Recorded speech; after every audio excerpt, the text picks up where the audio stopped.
Hi guys, welcome back to Sana Lifestyle. இன்னைக்கு நம்மளோட ஆரி work class கோர்ஸில் பட்டன் ஹோல் ஸ்டிச் எப்படி போடுறதுன்னு சொல்லிட்டு தான் பார்க்க போகிறோம். ஸோ இதுக்கு வந்து நமக்கு என்னென்னா ஜரி தேவை. ஸோ ஜரி வந்து நீங்கள் என்ன கலர் யூஸ் பண்ணுறீங்களோ யூஸ் பண்ணிக்கலாம். 14 சைஸ் நீடில். ஸோ அதை வந்து ஜரியை வந்து எப்பொழுதும் போல் நாட் போட்டு அந்த கீழே இன்சர்ட் பண்ணி எடுக்கிற மாதிரி தான் இருக்கும். ஆக்சுவலாக இது வந்து என்னென்னு பார்த்தீங்கன்னா அதாவது பட்டன் ஹோல் ஸ்டிச் வந்து ஈஸியாக போகிறதுக்கான ஃபார்முலா. இது ஞாபகம் வச்சுக்கோங்க, உங்களுக்கு ஈஸியாக இருக்கும். இப்போ நான் நார்மலாக வந்து நாட் போட்டுட்டு மேலே வழியாக எடுத்துக்கிறேன் ஜரியை. ஸோ ஃபஸ்ட்டு அந்த ஆரோ மார்க்கில் போட்டிருக்க அந்த சைடு இருக்குல்ல, லெஃப்ட் சைடில் நான் இன்சர்ட் பண்ணுறேன். திருப்பி மேலே போகணுன்னு சொல்லி நான் ஆரோ மார்க்கில் போட்டிருக்க மாதிரி மேலே ஜரியை கொண்டுட்டு போகிறேன். ஸோ அதுக்கப்புறம் நீங்கள் கீழே ஜரியை இழுக்கும்போது, அதாவது மேலே இருக்க ஜரியை வந்து கீழே இழுக்கும்போது கீழே இருக்க ஜரி வந்து லாக் ஆகணும். அதாவது ரொம்ப சின்னதாக வந்து அந்த ஜரியோட சேர்ந்துக்கும். சப்போஸ் உங்களுக்கு வந்து சேரலை, அதிகமாக லூப் இருக்குது அப்படின்னா திருப்பி ஒரு வாட்டி ரிமூவ் பண்ணிட்டு போட்டு பார்த்திங்கன்னா இதாகிடும். ஸோ அது எதனால வந்து லாக் ஆகாமல் இருக்குது அப்படின்னு பார்த்திங்கன்னா, மேபி வந்து ஜரி சிக்கியிருக்கலாம், மேபி ஜரி வந்து ட்விஸ்ட் ஆகிருக்கலாம். ஸோ அந்த மாதிரி இருக்கிறனால கூட உங்களுக்கு வந்து அந்த இது வந்து லாக் வந்து விழுகாமல் இருக்கும். ஸோ இதுலேயே உங்களுக்கு ஈஸியாக புரியும். அப்படி இல்லைன்னா நான் ஆரோ மார்க் கொடுத்துருக்க மாதிரி பண்ணிக்கோங்க. ஃபர்ஸ்ட் நீங்கள் வந்து லெஃப்ட்டில் வந்து ஜரியை வந்து இன்சர்ட் பண்ண போகிறீங்க. நெக்ஸ்ட்டு வந்து அந்த லெஃப்ட்டில் வந்து ஜரி இன்சர்ட் பண்ணோன்னே அதுலேருந்து ஒரு லூப் உங்களுக்கு கிடைக்கும். அதை வந்து நீங்கள் அப்வேர்டில் கொண்டு போய் ஒரு லூப்பை வந்து எடுப்பீங்க. ஸோ அப்வேர்டில் இருக்கிற லூப்பை வந்து நீங்கள் ஆல்ரெடி எடுத்தீங்க லூப்பை, அதோட கனெக்ட் பண்ணி கீழே இழுத்துட்டு வரும்போது உங்களுக்கு ஆட்டோமேட்டிக்காக கீழே நீங்கள் ஆல்ரெடி இழுத்த லூப் வந்து லாக் ஆகிக்கும், மேலே இருக்க லூப் வந்து கீழே வந்துடும். ஸோ அதுக்கப்புறம் நீங்கள் குட்டியாக, அதாவது அதுக்கு கீழேயே குட்டியாக ஒரு லூப் போட்டு லாக் பண்ணிக்கோங்க.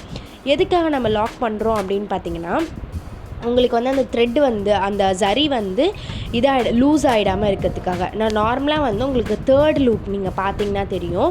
நான் வந்து உங்களுக்கு, அதாவது நீங்கள் எப்படி மிஸ்டேக் பண்ணால் இப்படி தான் வரும் அப்படிங்கிறத காட்டுறதுக்காக தேர்ட் லூப்பில் வந்து பார்த்திங்கன்னா ஒரே ஒரு ஜரி மட்டும், அதாவது அந்த ஒரு லேயர் மட்டும் ஒரு மாதிரி எடுத்துகிட்டு இருக்கும். ஸோ நீங்கள் இந்த மாதிரி லாக் பண்ணும்போது உங்களுக்கு வந்து அந்த இடத்துல லாக் ஆகிடும். அதே மாதிரி நீங்கள் ஜரியை வந்து கீழே நல்லா இறுக்கி பிடிச்சிக்கணும். நீங்கள் ஒவ்வொன்றுமே போடும்போது கான்சன்ட்ரேஷனோட கான்ஷியஸாக போடுங்க, கண்டிப்பாக உங்களால் போட முடியும். ஸோ ஒரு வாட்டி இதை வந்து ட்ரை பண்ணி பாருங்கள். நீங்கள் 2 சைடுமே லைன் போட்டுட்டு இதை வந்து ஃபர்ஸ்ட் டைம் ட்ரை பண்ணுறதா இருந்தால் ட்ரை பண்ணி பாருங்கள். ஸோ இதை வந்து நம்ம எதுக்கு போடுவோம் அப்படின்னு பார்த்தீங்கன்னா, இந்த ப்ளவுஸில் நிறைய ப்ளவுஸில் வந்து இப்போ போட்டுட்ருக்காங்க. அந்த ஒரு ஃப்ளவர் மாதிரி இல்லை லோட்டஸ் மாதிரி அந்த மாதிரி போடுறதுல வந்து இந்த பட்டன் ஹோல் வந்து ஸ்டிச் வந்து கொடுத்துட்ருக்காங்க. நான் உங்களுக்கு நார்மலாக பண்ணி காட்டுறேன் ஒன்று. ஸோ இப்போ வந்து பார்த்திங்கன்னா நான் வந்து ஒரு திலகம் வந்து ஷேப்பில் வந்து பேஸ்ட் பண்ணியிருக்கேன். திலகம் ஷேப் ஒன்று பேஸ்ட் பண்ணியிருக்கேன். ஸோ அதுக்கு மேலே ஒரு திலகம் ஒன்று போட்டிருக்கேன், அதுக்கு மேலே பெரிய திலகம் போட்டிருக்கேன். இப்போ வந்து நான் என்ன பண்ணியிருக்கேன்னா பிங்க் கலர் ஜரி எடுத்திருக்கேன்.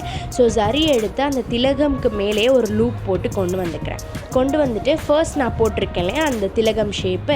ஸோ அதில் இப்போ நான் கொண்டுட்டு போயிருக்க அந்த லூப்பை வந்து இன்சர்ட் பண்ணி எடுத்துக்கிறேன். ஸோ எடுத்துகிட்டு குட்டியாக ஒரு லூப் போட்டு அந்த நான் ஆல்ரெடி எடுத்ததை லாக் பண்ணுறேன். ஸோ லாக் பண்ணுறது வேறு, ஆரி நாட் வேறு, கன்ஃபியூஸ் ஆகிக்கேன். லாக்னால் பெரிய லூப் போடும்போது குட்டியாக அந்த இடத்துல ஒரு லூப் போட்டு நீங்கள் லாக் பண்ணுறத லாக். ஸோ இப்போ வந்து இந்த இடத்துல பட்டன் ஹோல் ஸ்டிச் வரும். அதாவது நீங்கள் கீழே எடுத்ததை போயிட்டு மேலே இன்சர்ட் பண்ணி இழுக்கும்போது உங்களுக்கு வந்து ஒரு லூப் வந்து க்ளோஸ் ஆகும். இன்கேஸ் உங்களுக்கு க்ளோஸ் ஆகலைன்னா அந்த ஜரி வந்து ட்விஸ்ட் ஆகிருக்கு அப்படின்னு அர்த்தம். ஸோ நீங்கள் ஆக்சுவலாக அது ஜரியில் போடுறத விட த்ரெட்டில் ட்ரை பண்ணி பார்த்தீங்கன்னா சூப்பரான அவுட்புட் வரும். ஸோ கண்டிப்பாக ட்ரை பண்ணி பாருங்கள்.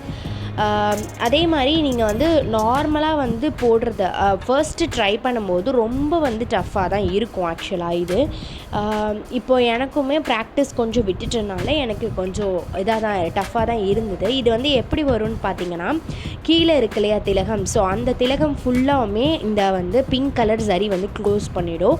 மேலே போட்டிருக்க திலகம் வந்து ஓரளவுக்கு கொஞ்சம் ஸ்பேஸாக வந்து விட்டு அந்த லூப் வந்து ஒவ்வொன்றும் வந்திருக்கும். ஸோ அது அவுட்புட் வந்து உங்களுக்கு நல்லா வரும்.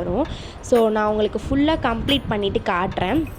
இதில் வந்து நான் வந்து டெக்கரேட் பர்பஸ்க்காக ஹாஃப் பீடு ஆன்டிக் பீடும் டியூப் பீடும் வச்சு கூட நான் அதை டெக்கரேட் பண்ணி காமிச்சிருக்கேன். பட் அதை நான் எப்படி இன்சர்ட் பண்ணுறேன் எடுக்கிறதுன்றதெல்லாம் உங்களுக்கு வீடியோ கிளிப்ஸில் காமிச்சிருக்க மாட்டேன். அது வந்து எதனாலன்னு பார்த்திங்கன்னா, நான் இன்னும் நம்மளோட கிளாஸில் வந்து ஆன்டிக் பீடு எப்படி போடுறது, டியூப் பீடு எப்படி போடுறது, ஸோ பீட்ஸோட கிளாஸே நான் இன்னும் எடுக்கலை. ஸோ இதெல்லாம் கொஞ்சம் டஃப்பாக இருக்கனால நீங்கள் அதை ஃபர்ஸ்ட்டே ட்ரை பண்ணிட்டீங்கன்னா ஈஸியாக இருக்கலாம், சீக்கிரம் போட்டுடலாம். ஸோ இப்போ நான் வந்து உங்களுக்கு 3 லேயர்ஸ் போட்டிருக்கேன். இந்த 3 லேயர்ஸ்லேயே உங்களுக்கு தெரிஞ்சிருக்கும் நான் எந்த அளவுக்கு அதை வந்து போட்டிருக்கேன்னு. கீழே போட்டிருக்க திலகம் எல்லாமே திலகத்தில் இருக்கிற அந்த சரி எல்லாமே ஃபுல் பிங்காக இருக்குது பாருங்கள். பக்கத்தில் நீங்கள் போடும்போதே அந்த இது கரெக்டாக யோசிச்சு போட்டிங்கன்னா வந்துடும். அதாவது ஃபர்ஸ்ட்டு ஒரு சரி போடுறீங்க, கீழே இருக்க திலகம்க்கு நான் சொல்கிறேன், கீழே ஒரு சரி போடுறீங்க அப்படின்னா திருப்பி நீங்கள் மேலேருந்து கீழே இன்சர்ட் பண்ணுறீங்களா அப்போவே அந்த சரியை வந்து லாக் பண்ணிடணும். இந்த மாதிரி பண்ணும்போது உங்களுக்கு இந்த ஷேப் தானாகவே ஃபார்ம் ஆகும்.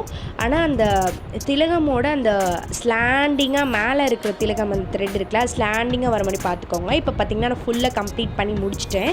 இப்படி தான் இருக்கும் இதோட அவுட்புட். இப்போ நான் வந்து ஆன்டிக் பீடும் டியூப் பீடும் வச்சு நான் அதை வந்து டெக்கரேட் பண்ணி காட்டுறேன். ஸோ இதை ட்ரை பண்ணி பாருங்கள். கண்டிப்பாக அதில் ஏதாவது டவுட்ஸ் இருந்துச்சுன்னா கமெண்ட் செக்ஷன்லேயும் கமெண்ட் பண்ணுங்கள். அப்படி இல்லைன்னா டிஸ்கிரிப்ஷனில் என்னோடய வாட்ஸ்அப் லிங்க் இருக்குது. ஸோ அதுக்கும் மெசேஜ் பண்ணுங்கள். தேங்க்யூ.